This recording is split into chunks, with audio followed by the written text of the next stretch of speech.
What up, y'all? This is Bizarre here to continue his series of the top 10 Wrestlemanias of all time. And yes, ladies and gentlemen, we have reached number 3. I'm seeing video on this video. I know it's weird, but still. Which means it is probably going to cut off. So I'm going to try and keep this video short. And what I'm going to do is I'm going to run it out, okay? I'm going to leave it running. So if you see anything past when I stop talking, that's something you shouldn't have been able to see, but that's to be sure, try and make sure it does not cut off. So, anyway, number 3. We are less than a week away actually, from the biggest event in sports entertainment history.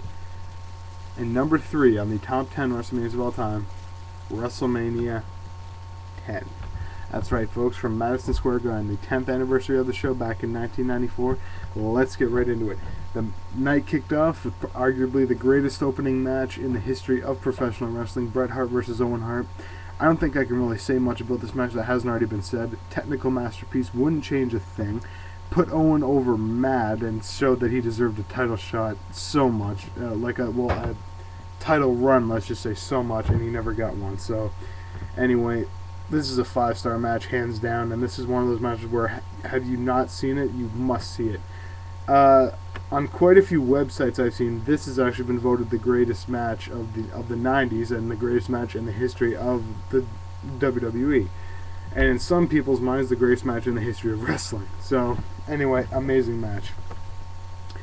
Alright, second match on the card was a mixed tag team match in a way. It was Bam Bam Bigelow and Luna versus Doink and Dink the Clown. This match was merely put here for a filler.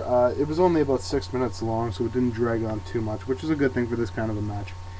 The crowd was really into this match. Like that's probably what saved it a lot. The crowd was really suckered into this. And there was a very nice impaler, and I really liked that.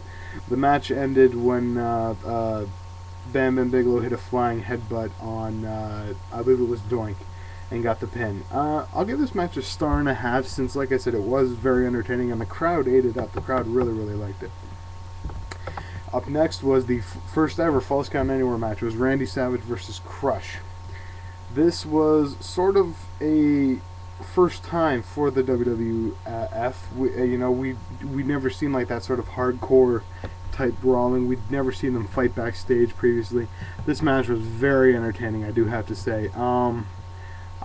I really enjoyed it. And fun fact for those of you who do not know, this was Randy Savage's last pay-per-view appearance for the Federation before he left for WCW. Like I said, this was very entertaining, and the match ended where Savage pinned Crush.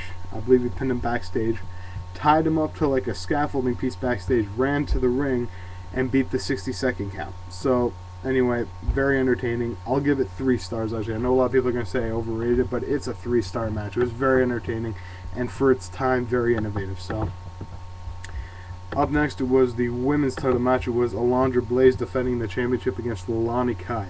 Leilani Kai was only put here for nostalgic purposes. She was the first ever in the first ever women's match at WrestleMania 1, and she had not appeared at a WrestleMania since. So they brought her back for this one time.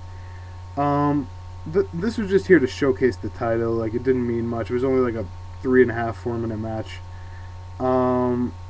and nothing really special. Nothing really you had to see. I'll give it a star since it served its purpose.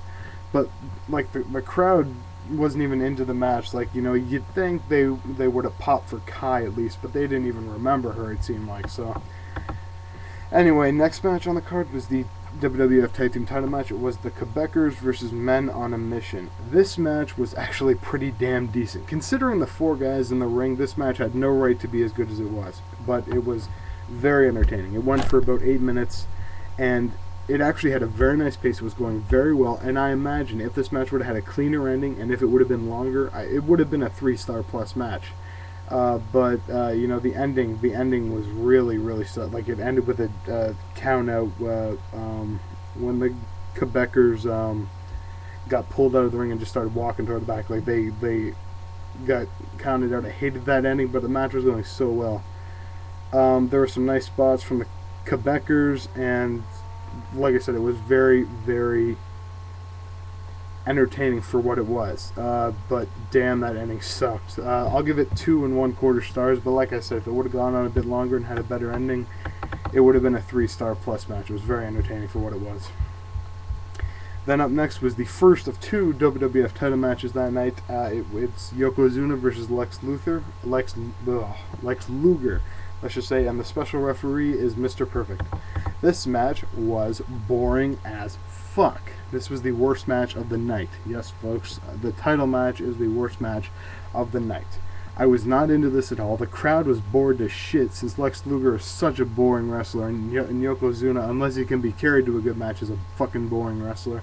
And, you know, the only good part of this match was Mr. Perfect at the end, you know, in DQing Lex Luger for shoving him.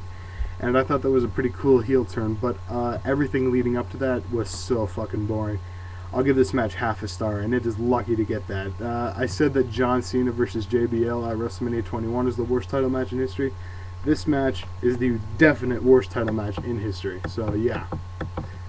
And then up next was Atom Bomb versus Earthquake. This was a 30-second match. It's an NA, it's an NA match. I can't really judge that.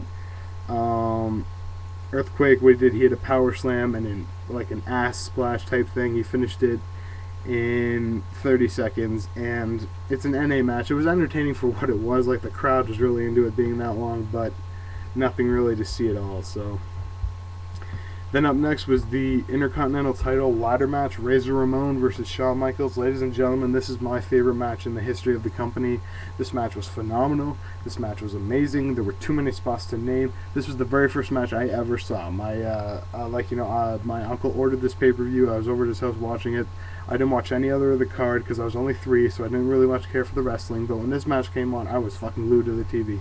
When Shawn Michaels jumped off that ladder for the first time, my jaw dropped and never came back up. This was the match that suckered me into wrestling, and I haven't fallen out since, so it did a damn good job. The first ever ladder match, and I don't care how great the TLC matches were, or the Jeff Hardy and Edge ladder matches were, or any ladder matches that came to follow this one, because there have been many amazing ladder matches. This will always be the best, and one of the best matches in the history of the Federation. My second favorite match ever, only behind Flair and Steamboat at WrestleMania at Wrestle War 89. That'd be the only one that tops this one. This is a 5-star plus match, and fucking A. That's right, folks, this card had 2 5-star matches on it. You find me another pay-per-view with 2 5-star matches on it, and it'll show that this pay-per-view something, but no, 2 5-star matches, that's amazing. And then up next, the main event, Bret Hart versus Yokozuna for the WWF Championship. This match was entertaining. It was a lot better than the earlier WWF Championship match, and Bret Hart actually pulled off something impressive. He worked like another about 10-12 minute match after already working a 20-minute classic with his brother. And overall, this was a good title match. I hated the ending though, when Yoko just like fell off of the ropes, and then Bret covered him, and I hated that. I thought that was a weak ending. I think Bret should have put the sharpshooter on him, and then Yoko should have tapped. I think that would have been a more fitting ending. I'll give it 3 stars because the moment afterwards just made my day. All the face wrestlers came out and they celebrated with Bret in the ring. I thought that was very cool. And 3-star main event. Overall, I give the show a 9 out of 10. 2 5-star matches. That's fucking amazing. And it just goes to show that WrestleMania did not need Hulk Hogan. So that's what all I got to say. This was out.